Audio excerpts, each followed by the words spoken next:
കൂടുതൽ വാർത്തകളും വീഡിയോകളും കാണാൻ ഈ ചാനൽ സബ്സ്ക്രൈബ് ചെയ്യുക. കൂടെ ബെൽ ബട്ടൺ അമർത്തുക. നമസ്കാരം. ജ്യോതിഷ പങ്ക്തിയിലേക്ക് പ്രിയപ്പെട്ട എല്ലാ പ്രേക്ഷകർക്കും ഹൃദ്യമായ സ്വാഗതം.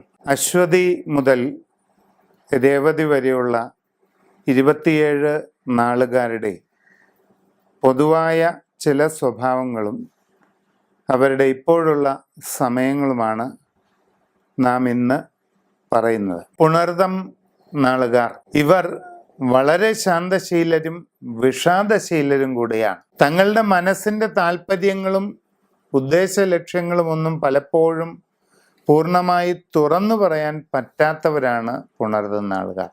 മനസ്സിൻ്റെ ഉള്ളിലുള്ള കാര്യങ്ങൾ പൂർണ്ണമായി തുറന്നു പറയുന്നതിന് എന്തോ ഒരു പോരായ്മ പുണർതം നാളുകാർക്ക് അനുഭവപ്പെടാറുണ്ട്. പൂർണ്ണമായ തോതിൽ വികാരപ്രകടനങ്ങൾ നടത്താൻ ഉള്ള ഒരു കഴിവ് കുറവ് പുണർതം നാളിന് കാണപ്പെടുന്നു. ഇപ്പോൾ ഗുണദോഷ സമ്മിശ്രമായ സമയമാണ്. ജോലിയിൽ അനുകൂലമായ പല മാറ്റങ്ങളും ഉണ്ടായേക്കാം. പുതിയ ജോലിക്ക് ശ്രമിക്കുന്നവർക്ക് അത് സാധിക്കും. നൂതനമായ സംരംഭങ്ങൾ തുടങ്ങുവാനുള്ള അവസരം നിങ്ങൾക്ക് ഉണ്ടാകും. പ്രവർത്തന രംഗത്ത് അനുകൂലമായ പല മാറ്റങ്ങളും നിങ്ങളെ തേടിയെത്തും. ദീർഘകാലമായിട്ട് ആലോചിക്കുന്ന പല ലക്ഷ്യങ്ങളും സാധിക്കുവാനായിട്ട് നിങ്ങൾക്ക് അവസരമുണ്ടാകും.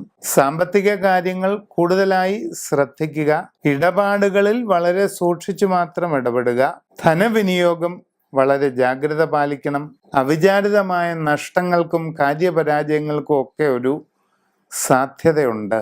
നിങ്ങളുടെ ദൈവാധീന സ്ഥിതിയും ആരൂഢ സ്ഥിതിയും ശരിയായ രീതിയിൽ സൂര്യരാശി ചിന്ത ചെയ്ത് മനസ്സിലാക്കി ഉചിത പ്രതിവിധി ചെയ്യുന്നതാണ് ഏറ്റവും നല്ലത്.